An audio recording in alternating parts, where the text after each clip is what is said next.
Katulad ni Enoch, he walked with God. Sabi ni brother, bago magbukas ang pintuan, nandiyan na si Enoch nakahaba. He was excited. He was so happy to praise the Lord, to hear the word of the Lord. That is Enoch. Kaya binigyan siya ng Diyos ng pananampalataya.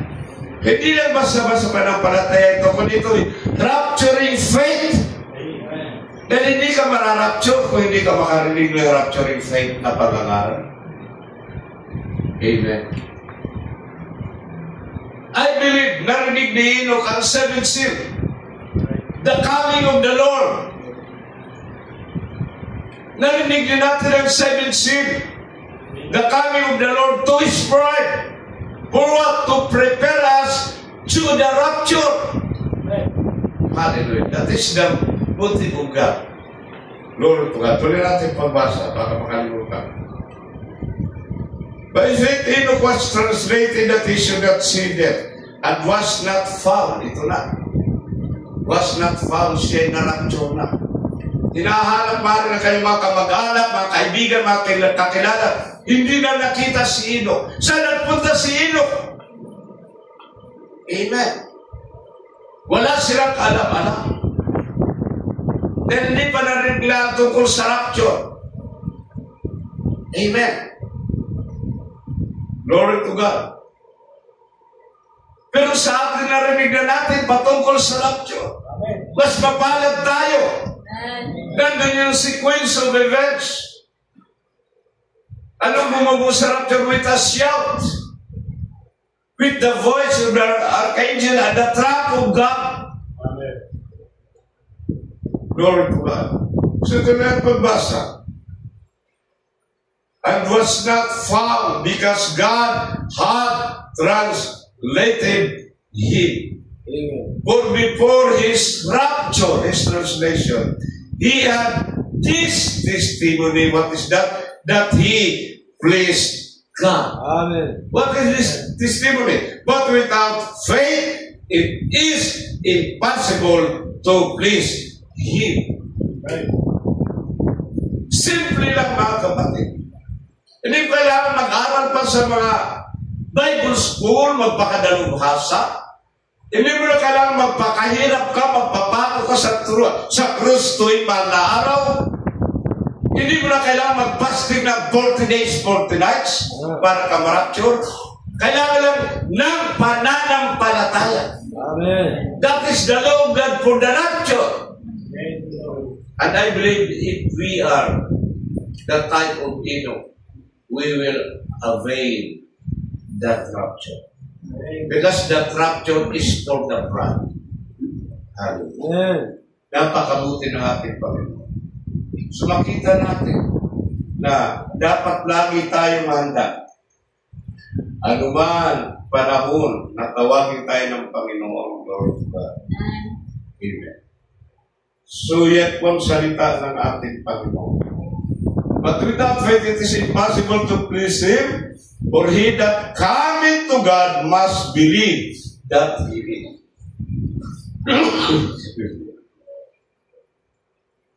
So, we believe we are a believer. We are not make-believer. We are not unbeliever. We are believer. Amen. If we believe God and His Word, we please God. Amen. Sa buong mundo, ang bride lamang ang nakatalubod sa Panginoon. Dahil alam ng bride kung anong karakteristik ng ating Panginoon. Anong gusto ng ating Panginoon. Anong ayaw ng ating Panginoon. Amen. Iba kung gusto natin malugod yung ating asawa, pasasayahin natin siya. Gagaw tayo ng pamamaraan. We'll appreciate. Garo yung sarap magluto. Sabi parang may gula. Pero without sa loob niya, salamat lang. At para malugod siya, amen, kung may extra kang pera, i-date mo siya. Tayo tayo sa labas. Diba? Maraming pamamaraan para maralugod natin ating asawa. Ibilhin mo siya ng regalo sa atin siya may birthday. Ipasok wala kong pera, di mangutang ka. So makita ni iba't ibang pamamaraan, pero sa Diyos iisa lamang pamamaraan. Para malugod natin siya ang magkaroon tayo ng pananampalataya sa Kanya at sa Kanyang basa. That is the character of Enoch. Glory to God. So guys, kung magbasa sa quotation ni Brother Van Jacob, now there is going to be a rapture. We know that.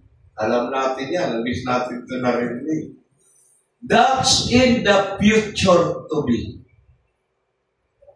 Pero dito sa Brother Van, that's in the future to be. Ito sa ating panahon.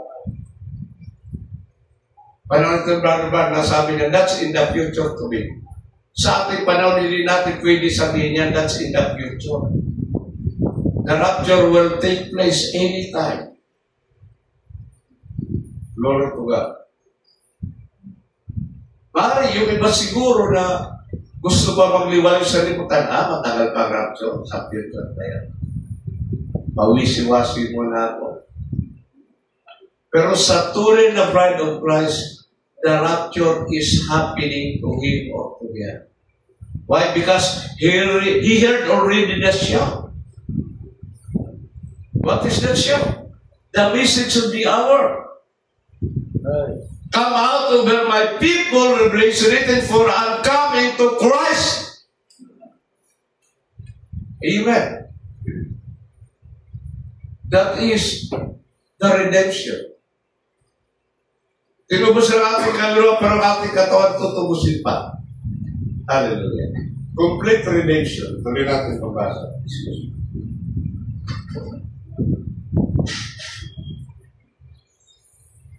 Sabi dito,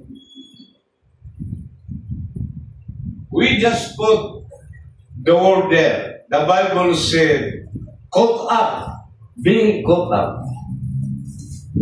Yan na ba? We read here, in 1 Thessalonians, the order of the great rapture that will take place in the last days. Ito na sa huling panahon talaga mangyayari ito. Listen to this here. We're going to begin here with 13th verse. Binasa po natin. For this Lord Himself, for the Lord Himself shall descend from the heaven with a shout and with a voice of the archangel and the trump of God, and the dead in Christ shall rise first. Now, I want you to notice a great thing takes place here now. Don't miss that. Miss this. Notice from the 13th to the 16th verse, there's three things that has to happen before the Lord Himself appears. Binasa natin, shout, voice of God, and the trump. Amen. It's the message going for first the living bread of life, bringing forth the bride. Ano daw itong shout, voice at trump? The living bread. Bumaba muna, tinapay ng buhay. Sino si Kristo? Di bang sabi niya, malibang kanin niyo aking laman, inom aking dugo, wala kayong buhay. Yes. Ito rin ang fulfillment ng bumaba. Amen. Ang mighty angel na may dalang bukas na aklat. Dala-dala niya ang open book. Dala-dala niya ang living bread. Kaya pagdating ng Revelation 10:8, ipinapakain sa atin ang bukas na aklat. Amen. Here we are feasting that living bread, the hidden manna. Amen. The message of the hour. Pinapipis na natin for what purpose? For the rapture. Amen. Yan po ang dahilan. Hindi nila ito maunawaan sa labas, sa Laodicea. Sila ay hindi makakatsa dahil may prophecy sa Bible na may mga mata sila pero nila makikita. Yes. May tainga sila, hindi nila maririnig. Yes. Na ito itinago ng Diyos before the foundation of the world at inilabas ang lahat ng hiwagang ito na dapat natin malaman para makasama sa rapture sa huling panahon. Amen. Kaya napagpalan po natin mga kapatid. Thank you, Lord. Glory to God. Ikaw at ako ang dahilan bakit may rapture. Amen. Kung wala ka, wala ako, wala tayo, wala rapture. You believe it? Pero sabi ng Bible, wag kang magmalaki. Yes. Yes. Dahil nasa bride of Christ ka, nasa mensahe ka, huwag kang magmalaki. Ang sabi ng Romans chapter 11, if I'm not mistaken. Dahil kung hindi ka tatagap o susunod, tatalima sa mensahe, kaya ng Diyos mula sa mga bato ay magbangon ng mga anak ni Abraham. Glory to God. Pero I believe walang mapagmalaki na mga anak ng Diyos. Amen. Sila ay humble and submissive. Yan ka ng nature, yan ka ng character. Hallelujah. Tuloy ko po pagbasa. Glory to God. What's now to the life in the body is a vindication of the rapture is at hand. Who is that body? We are the body of the Lord Jesus Christ. Amen. Paano tayo napasama sa katawan? 1 Corinthians 1:13, by one Spirit you are baptized in the body. Napabilang ka sa katawan ng panunakukunin siyang ulo, ang intelligence, kukunin ang tunasan ng ulo na doon ang katawan. Yes. Kapag nakita mo nag-iisa na ang ulo at katawan, yan ang sign ng rapture. Ibig sabihin, itong katawan nagiging word body na. Naging masunod sa bawat salita ng Diyos. Amen. Kaya tayo mga anak ng Diyos, tayo bride of Christ, wala na tayo anumang bagay na ninanasa, kundi masunod, may pamuhay ang salita ng Diyos. Amen. Kamunduhan, wala na yan. Kayamanan, wala na yan. Karangyaan, katanyagan, wala na yan. Glory to God. Ang ating nasa ng ating puso, ang malugod natin ang ating Panginoon. Sapagat alam natin, doon tayo aagawin ng Panginoon kapag ganun ang ating kalalagayan. Glory to God. Tuloy natin po. When you see the headship and the body becoming one, and the fullness of the mission of His manifestation shows that the body is about ready to be received to the headship. Ano ito mga kapatid? Babalik tayo sa Book of Acts. Doon tayo papanumbalik, katulad ng prophecy sa Malaki chapter 4, 5, and 6, na katulad noon si Pedro, hallelujah, na unang dumating ang bugso ng baptism of the Holy Ghost. Yes, yes. Dati si Pedro na duwag naging matapang. Naibalik sa kanyang abstract title din, na nawala kay Adam sa pamagitan ng kasalanan at bumalik sa Diyos. At dumating ang Pentecost, hallelujah, Pentecost means 50. Pinalaya sila ng Diyos sa kanilang mga tradisyon, kanilang mga sikta, relihiyon. Nag-come out sila at pumasok kay Kristo sa anyong salita. At dumating ang baptism of the Holy Ghost. Na simbolo ng lake of fire tumapat sa kanyang mga lugar. At na-shake ang lugar na yun. Sa tindi ng kapangyarihan, nagsalita sila ng iba't ibang wika. Then after that, nung si si Pedro at saka si John naglalakad sa isang lugar, sa isang daan papuntang templo, may nakita silang isang lumpo. Walang pagkabata. And I believe hindi yan sa kagustuhan ni Pedro. Ito po ay leading ng Holy Spirit to demonstrate the power that's in Peter and John. Amen. Anong sabi ni Peter?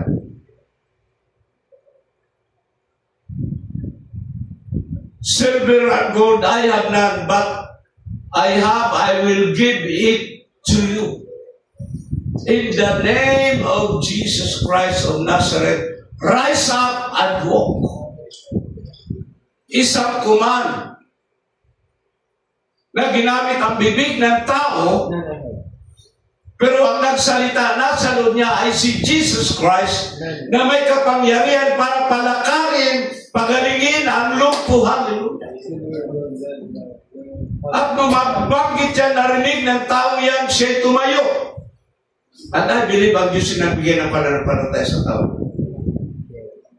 Both ends, si Peter full of the Holy Ghost, of course with faith. And that man, impotent man, when he heard that by faith, he rise up and walk. Nagtatakbo pa nga sabi brother. Right, bumalik ang pagiging ama to God. Hallelujah. Through the restoration of the power, restoration of the word, the restoration of power.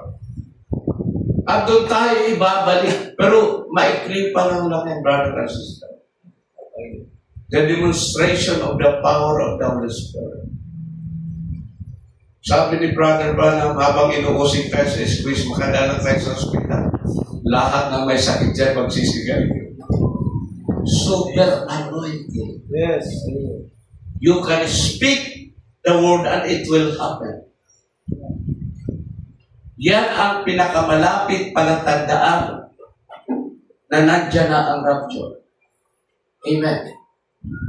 Then suddenly, nagtatago tayo, biglang lilitaw ang mga namatay kay Kristo. Encourage po tayo.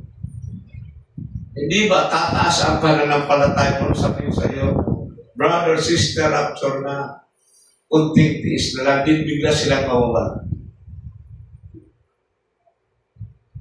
Then I believe, pagkatapos ng ilang araw, at mababago ng atin, then they that remain will not hinder me that still. In a twinkling of an eye, in the last trump of God, we will have a body change. Hindi ito kwento, hindi ito kata, ito yung katotohanan ng salita. Amen. Kung paano rapture si Enoch, ay ganun din mangyayari sa atin. Alam niyo ng pakapalat ni Enoch, siya lang na-rapture na tao na hindi na dumanas sa kamatayan. Well, kamantala si Elijah, si Moses, dadanas pa ng kamatayan. Mamaya, basa natin. Right. Right. Napaka-espesyal ni Enoch. Napaka-espesyal ng bride. Hallelujah. Na tayo nabubuhay, din na tayo dadanas sa kamatayan, maging immortal na tayo. Glory to God. Then, punta tayo sa 2 Kings, chapter 2, verse 1 to 11. Tingnan natin sila yan. Ang pangalawang karakter ng rapture.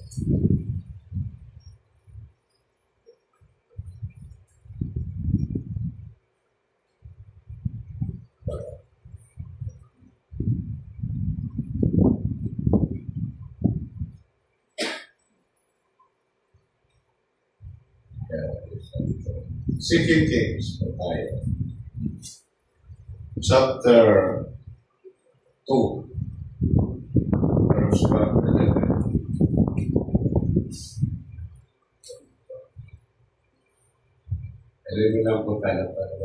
And it came to pass when the Lord would take up Elijah into heaven,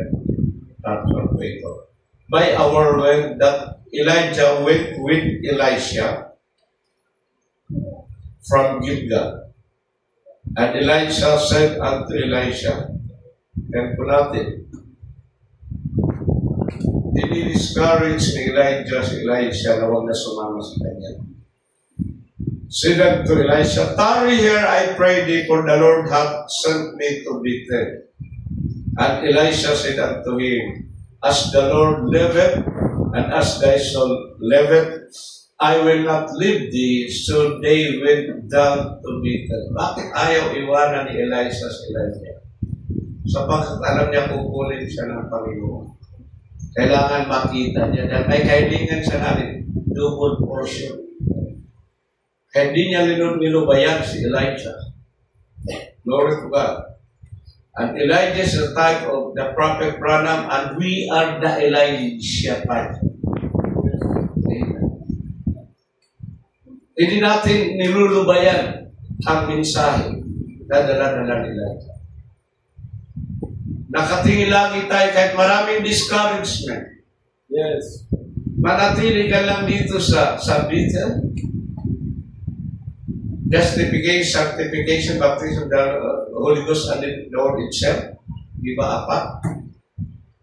Ito rin natin. Tarry, I pray thee, for the Lord hath sent me to Bethel. And Elisha said unto him, as the Lord liveth, and as thy soul liveth, I will not leave thee. So they went down to Bethel. And the sons of the prophet that were at Bethel came forth to Elisha and said unto him, knowest thou that the Lord will take away thy master from thy head today? Alam ng mga sons of the prophets na mararapture si Elijah. Bakit nila alam?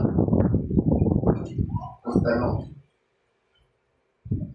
Maaring siguro ay sinabi ni Elijah o ni Elisha. Glory to God. And he said, yes, I know it. Hold ye your peace. And Elijah said unto him, Elisha, tarry here, I pray thee, for the Lord hath sent me to Jericho. Bethel, justification, Jericho, sanctification. And he said, as the Lord liveth, and as thy soul liveth, I will not leave thee. So they came to Jericho. Para bang sinabi, tama ng justification, Elisha, ligtas ka naman. No! Susunod pa rin ako sa iyo. Yes. Tama ng sanctification, Elisha, banal ka na, na-justify ka na. No, hindi. Susunod pa rin ako sa iyo. Para bang ganun ang ibig sabihin, yung Jericho. Glory to God.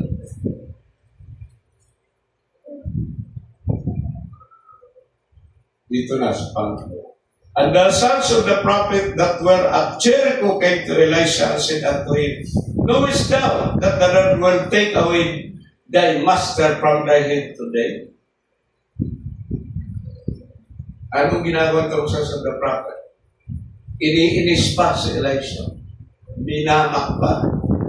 Lagot ka. Wala na yung teacher mo. Paano ka na yan? Mag-isa ka na lang.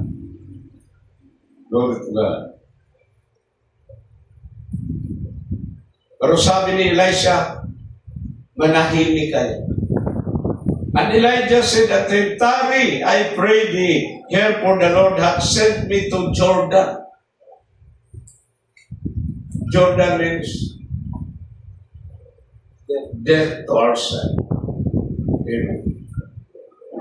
And he said, as the Lord liveth, and as thy soul liveth, I will not leave thee. And they too went on. Glory to God. And 50 men of the sons of the prophets went and stood to view afar off, and they too stood by Jordan. And Elijah took his mantle and wrapped it together. Ibinalot na sa kanya. Ready na siya sa pagkalis. And smote the waters, and they were divided hither and thither, so that they too went over on dry ground. Nag-demonstrate muna si Elijah bago siya marapture. Inusmot niya ang Jordan River. Ang ginawa ng propeta nito, side of Elijah, inismooth niya ang seven seas. Kaya nakatawid sila. Hallelujah. Amen.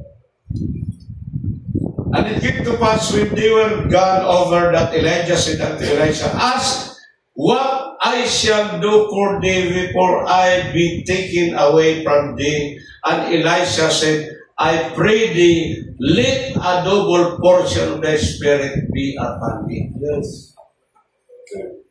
Bakit nasabi kagad ni Elijah yung gusto niya ni Elisha? I believe bago pa lang sumusunod si Elisha kay Elijah, nasa puso na niya na maging katulad niya si Elijah at double portion pa. Dahil nung tinanong ni Elijah si Elisha, hindi siya nagdalawang salita. Nasa isip na puso na niya ang kahilingan niya. Amen, di ba? Ay. Kung titingnan po natin talagang hindi na niya pakakawalan ang double portion. Kaya di niya nilubayan si Elisha. Ganun din tayo as a type of Elisha, meron tayong double portion. Ngayon, do you believe me? Sinabi ni Brother Branham yan.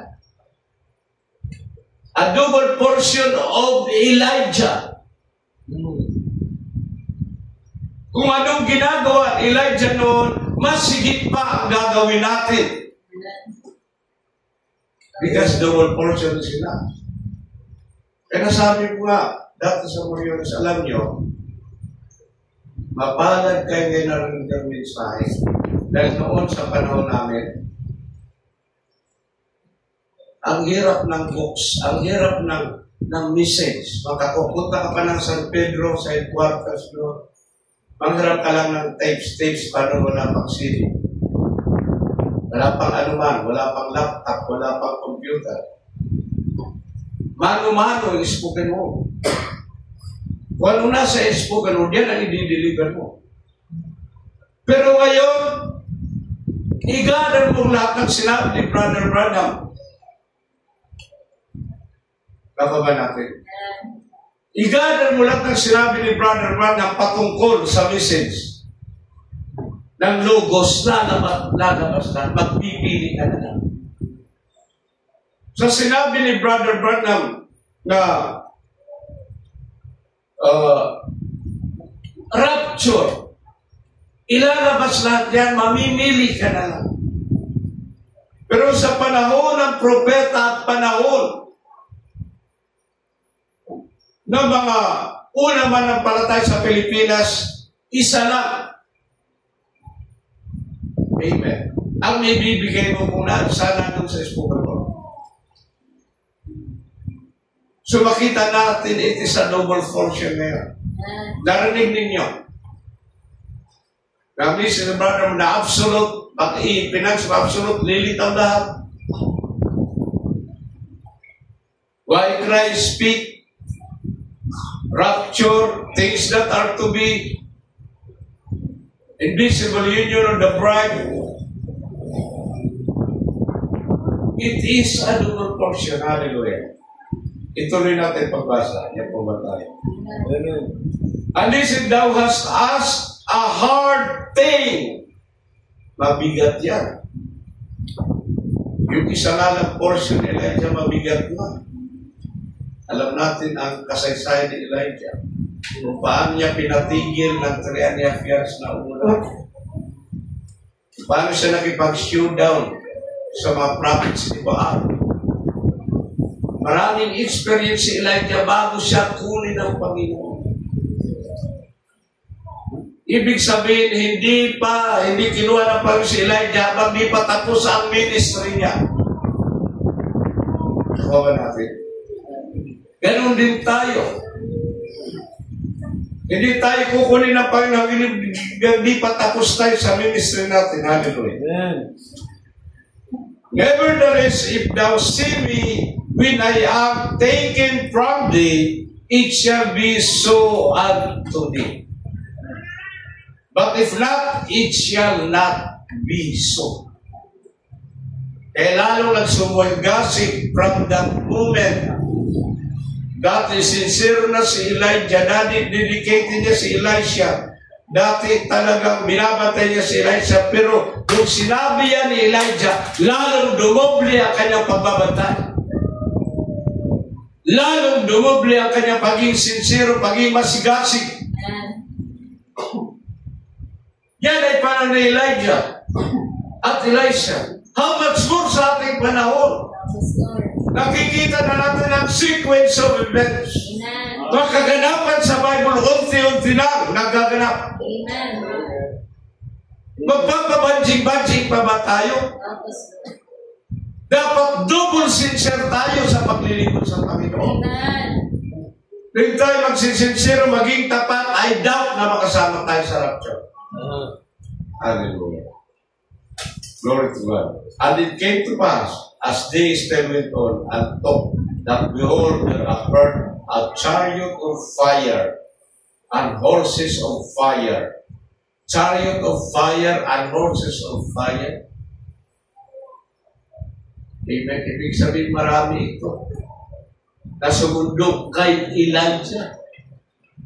Espesyal, si Elijah sa harapan ng Diyos. Dahil sinunod niya ang mga utos ng Diyos. Wala siyang pinalagpas. Walang sinabi ng Diyos, ginagawa niya. Kaya karapat-dapat lang siya sunduin ang espesyal na pagsundo sa kanya. Hallelujah. O kung makikita natin ang ginawa ng Diyos kay Elijah. Ito ay higit pa sa ating kaisipan. Makita ka ng isang karuwahe sa ulap. Mga tao nagkakagulo na, yan, angel yan. Ito, sabi dito, appeared a chariot of fire and horses, plural, of fire, and parted them both asunder, and Elijah went up by a whirlwind into heaven. Kinuha muna siya ng ipo-ipo din, isinakay doon sa chariot of fire. Oh, what a rapture in the Old Testament. Pero sa atin walang ganun. In a twinkling of an eye. Sabi ng iba, may spaceship daw sa taas. Na doon tayo sasakay para sa rapture. Ipipiki nga nila yung rapture, yung hologram. Meron na yung sila. Sasabihin lang tapos ng rapture, naganap na.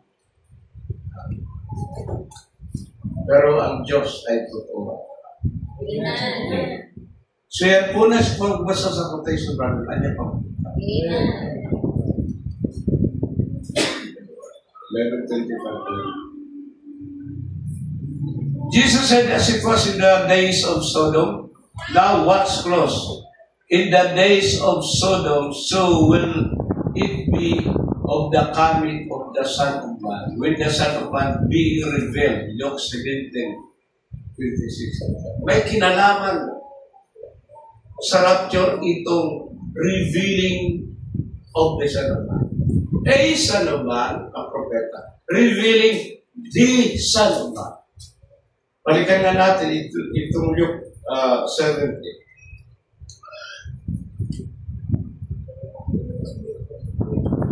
Kasi may kinalaman ito tungkol po sa rapture. Glory to God.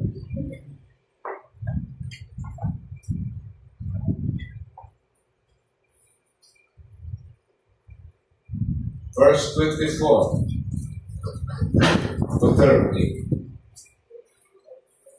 For the lightning that lighteneth out of the one part under heaven.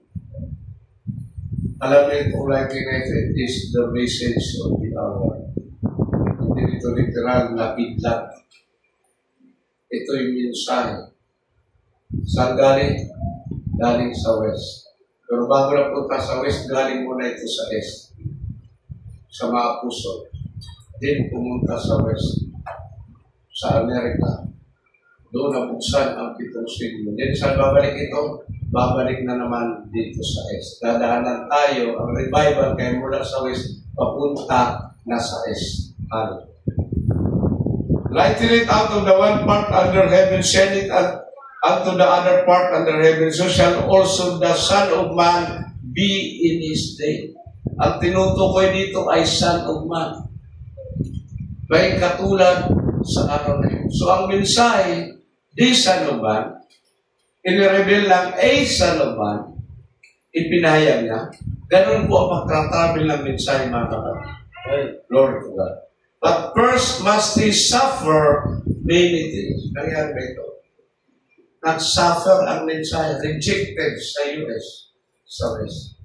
Rejected. Kahit saan siya ang tumanggap lamang mga ilang-ilang na bride ng Panginoon na makakasama sa rapture. But the prophet rejected. Why? Because he's only grade 7. He was rejected by the denomination. Hallelujah. But first must he suffer many things and be rejected. Nangyari to sa prophet nangyari. At sa mensahe, yes. Of this generation. And as it was in the days of Noah, so shall it be also in the days of the Son of Man. Alam natin, panahon ni Noah. Nagkakainan ng inuman, nag-aasawa, pinag-aasawa, nagkakay ng bahay, etc. They did eat, they drank, they married wives, they were given in marriage until the day Noah entered into the ark, and the flood came and destroyed them all. Likewise also as it was in the days of Lot. Are you there? They did eat, they drank, they bought, they sold, they planted, they builded.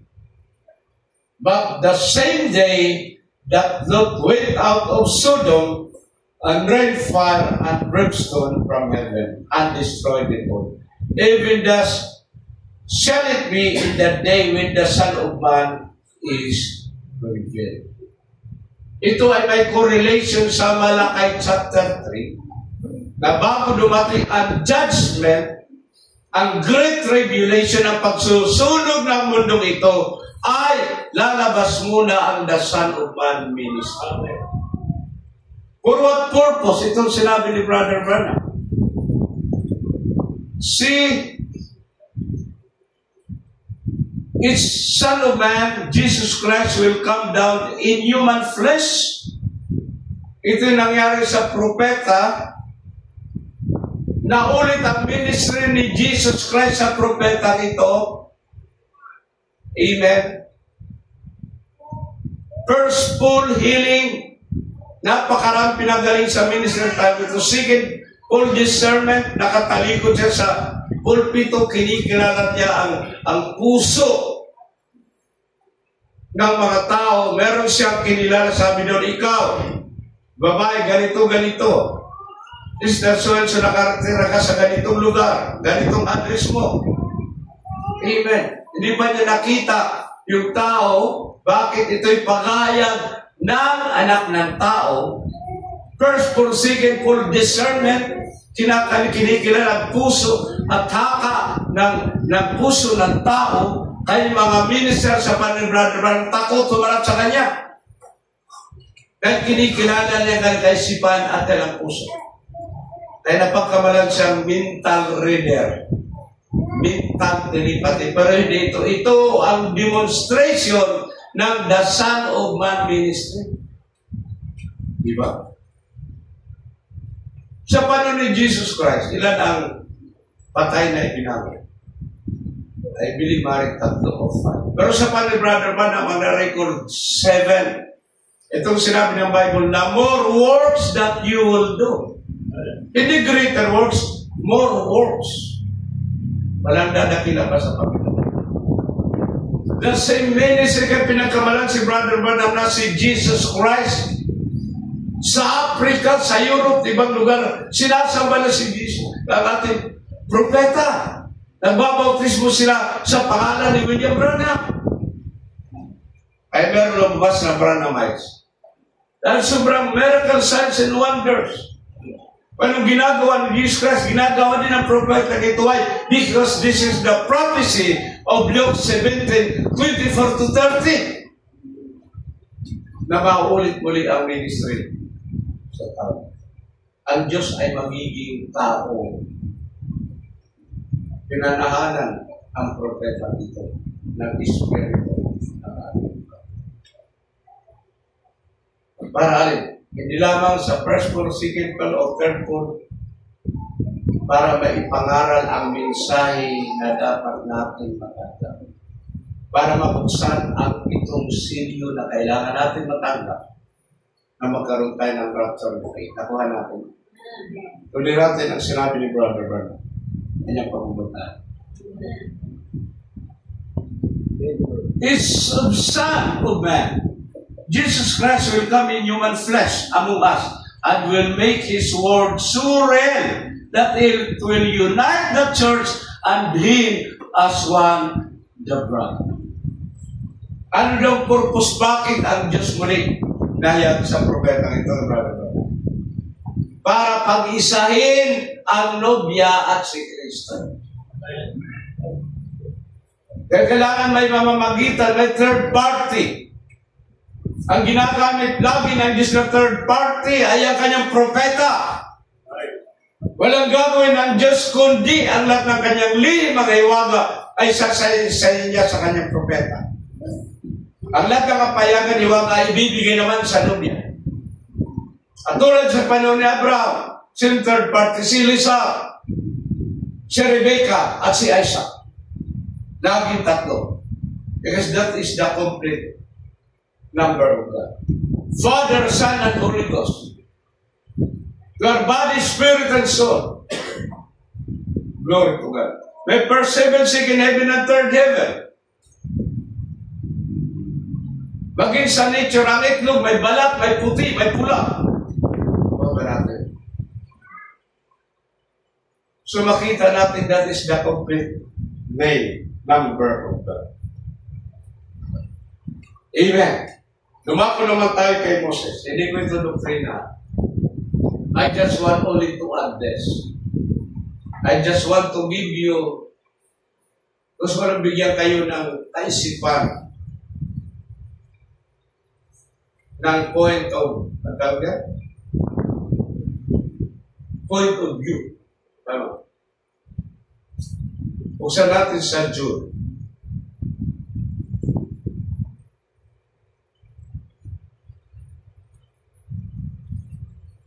Book of Jude.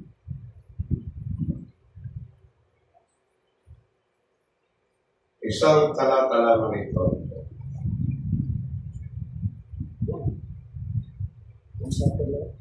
Isang chapter. Verse 9, diretso na po tayo. Yet Michael the Archangel, alam natin na kamdigman sa langit, ang kalaban ni Michael si Lucifer. Amen. Sino itong Michael sa parte ito ang tiyupa ni Jesus Christ? Yes. When contending with the devil, he disputed about the body of Moses. Nagtalo sila, nag-away sila, naglaban sila. Para saan? Sa katawan ni Moses. Bakit hindi makita ng diablo kung nasaan si Moses? Pero sa Bible, di ba namatay siya? At he stepped on that rock. At silent ang Bible kung nasaan si Moses. Yung iba mga karakter sa Hebrews 11, alam natin sila na ilibing.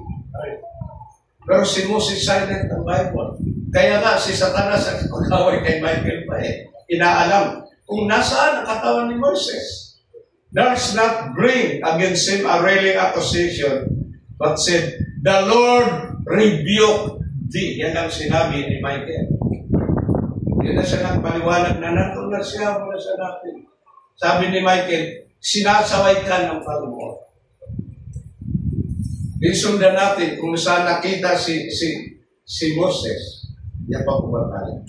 In the book of Matthew chapter 27, kailangan may back-up na scripture, mga kapatid. Matthew chapter 27, verse 50.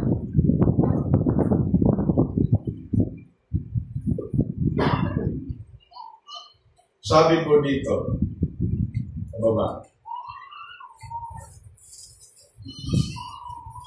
Oh no, excuse me. Sa, alin? Dito sa Matthew chapter 17, I know this.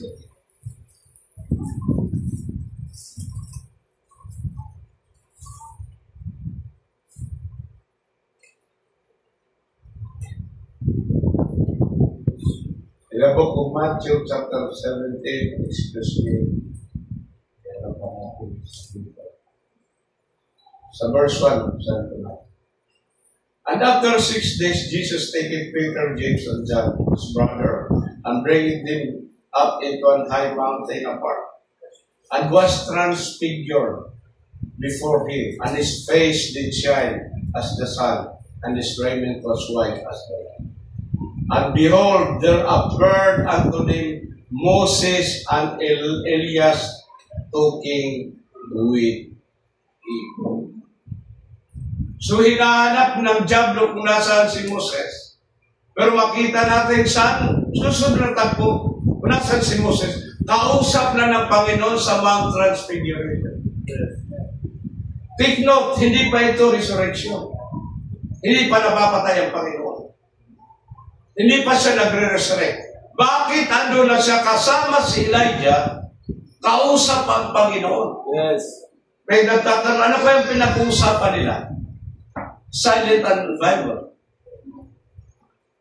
I believe ang pinag-uusapan nila yung kailang mission, nababasa natin sa Revelation 11, na sila'y mangangaral sa 144,000 Diyos. Mangangaral sa buong Israel, pero tatanggap 144,000.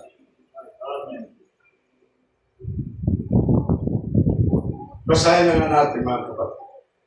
Revelation 11. 3 to 30. Tuloy po natin pabasa.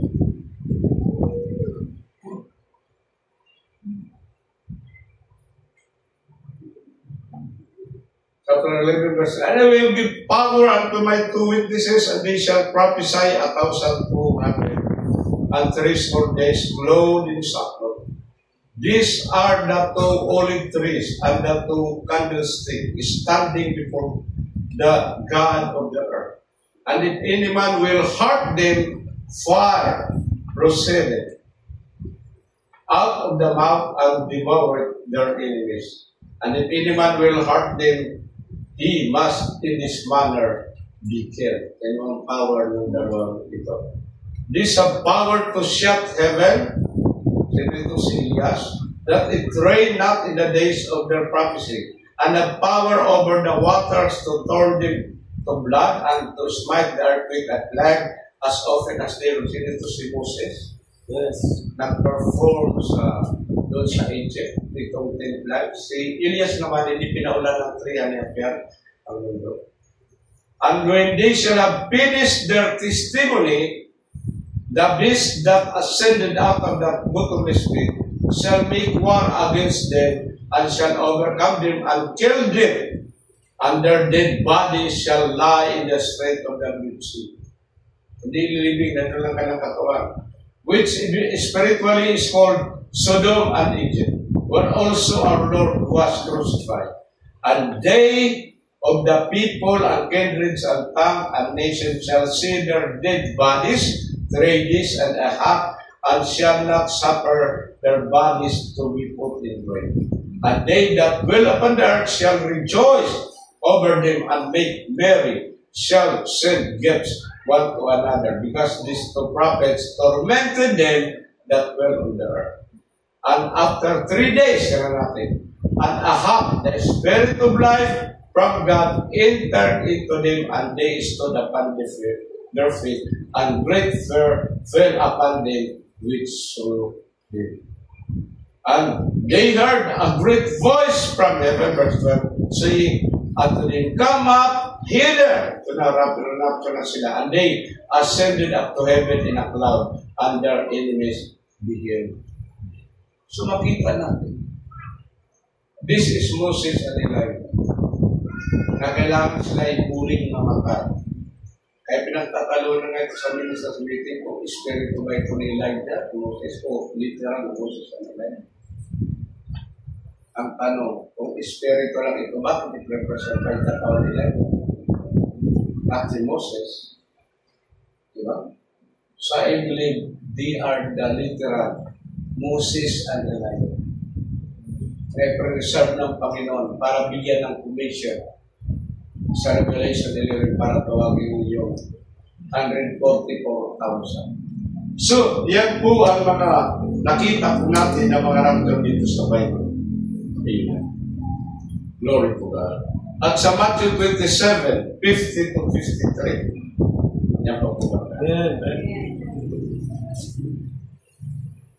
Ito ay isang pag-agaw muli.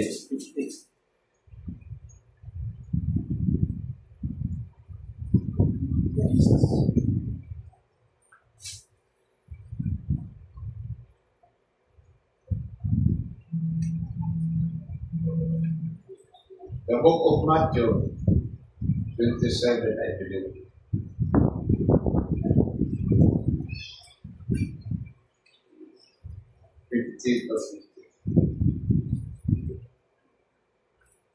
Sabi dito,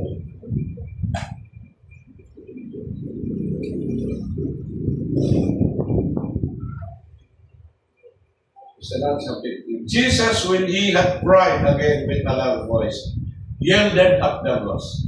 And behold, the veil of the temple was rent in twain, from the top to the bottom. And the earth did quake, and the rocks rent. And the graves were opened. Kung ito yung namang Old Testament saints, sabi ni Brother Bana, sa Hebrews 11. And many bodies of the saints which slept arose, and came out of the graves after his resurrection.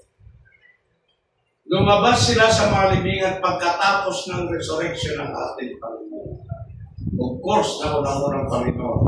And went into the holy city and appeared unto him. Yung sinabi ng Bible sa Brother Bible, na 40 days sila dumalaw sa siyudad sa Jerusalem.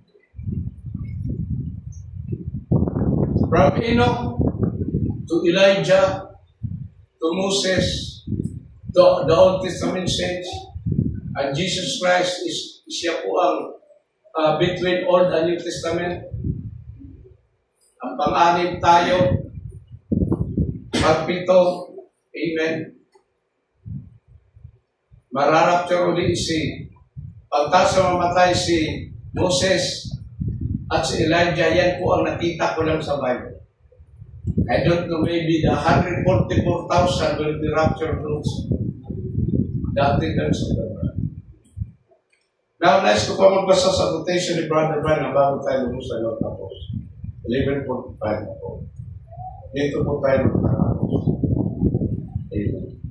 Ang pagkubata. Amen. Sabi dito, sa the rapture ng Messiah. But to the church, the bride, the rapture is a revelation to them. Amen. Why? We are qualified for the rapture because faith is a revelation. Bakit tayo? Bakit sa rapture? Dahil nalulugod natin pang by faith, by faith, by faith. At habang nakikinig tayo ng salita ng Diyos, nagkaroon tayo ng revelation. Faith cometh by hearing. Revelation is cometh by hearing and hearing. It's revealed to him. Naihayag na ito sa kanya. Hindi pa ihayag pa lang. Naihayag na ito sa kanya. Past tense, it's revealed to him. What is that? The revealing of the Son of Man. Para unite tayo, the opening of the seven seals, lang ng seven seal. Who is that seal? Christ is the seal. When the seals was opened, the book become a new book. Wala na natatago. The true bride of Christ will be waiting for that revelation of the rapture. Patuloy siya maghihintay sa kapayagan ng rapture. We are changed from glory to glory. Hallelujah. Hindi natin alam mula sa pangloob may pagbabago. Nababago ang ating mga ugali. Nababago ang ating karakter. We are changed from glory unto glory. Then one day, na twinkling of an eye, mag-changes lahat ng atoms. Yes. Ng body na ito. Amen. ang lahat ng bahagi ng katawan na ito ay mapapalitan. From 17 elements of this body will be changed. Of the body, katulad ng Panginoon, in my Father's house are many mansions. From this feast house will be changed into the Father's house. To meet the requirement, to travel. Hallelujah. Amen. Up in the air. Hallelujah. Oh, what a revelation. Now it is a revelation, for the revelation is faith. You cannot have a revelation without being faith. Faith is a revelation because it's something that's revealed to you. Faith is a revelation. Faith is something that has been revealed to you. Like it was to Abraham, that could call anything contrary what had been revealed to him as though it wasn't so. Now, faith, that's what faith is. The revelation of God. The church is built upon the revelation. The whole entire body. Hallelujah. Doon tayo itinayo sa kapayagan niya. Doon tayo kaya ang base ng Statue of the Perfect Man, malaki, malapad.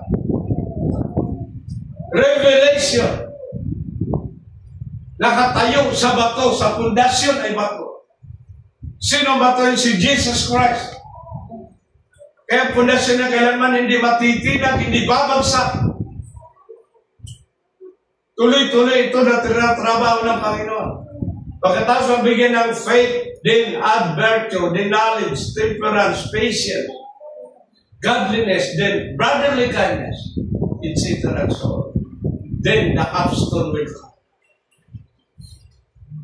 Magsasama na yung ulo at katawan ng ministry. Kung anong ministry ng ulo, ganun din sa katawan. Yan ang signpost na nandyan ang Panginoon. Kung anong ginagawa ni na Peter at mga apostol ay gagawin din ng bride. The repeat ministry of the apostolic doctrine. That's the apostolic power. The restoration of the world is the restoration of power. Amen. Napakalapit na yung makapag. Sabi ni Brother Branham, it's later than you think. Ang tanong papasimulan ba sabi ng araw? Yes. Nagpapasimulan. Why? Narinig natin ang shout. Amen. Din susunod, the voice of the archangel. Itong voice na tumawag kay Lazarus. Sigaw ito, Lazarus, come forth! Siya rin tatawag sa mga namatay kay Kristo. Then the trump of God. What's the trump of God? That is the trumpet calling out for the wedding supper of God.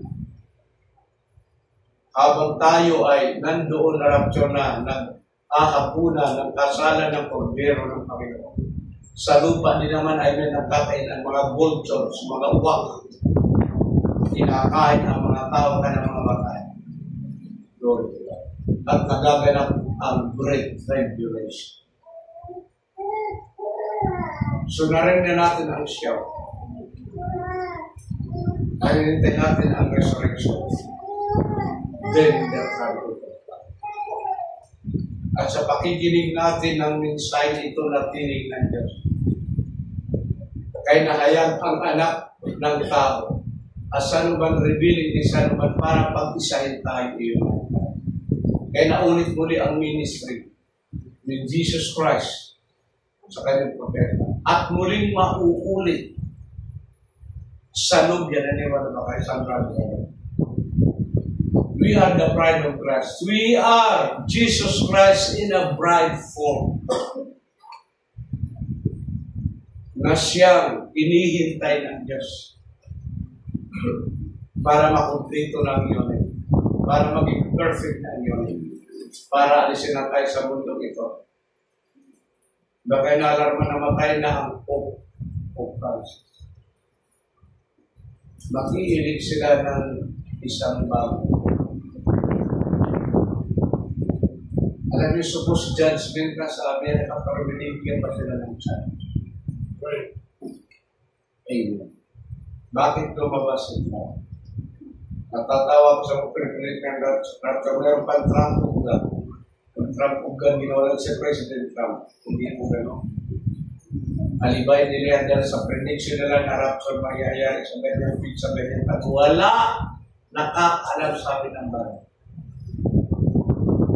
Katulad na magnanakaw ang pamparito ng Panginoon. Kung gaano ang seventh seal, the coming of the Lord, ganon din ang rapture, very sick. At ilan lang ang nakakaalam. Hindi natin alam yung pizza, yung buwan, yung taon, pero alam natin yung season ng rapture. We are in the season of rapture. Kaya sabi ng Bible, sabi ng prophet, lagi tayo maghanda. Be ready. Huwag na natin isipin na ordinaryong araw na kinabibilang natin.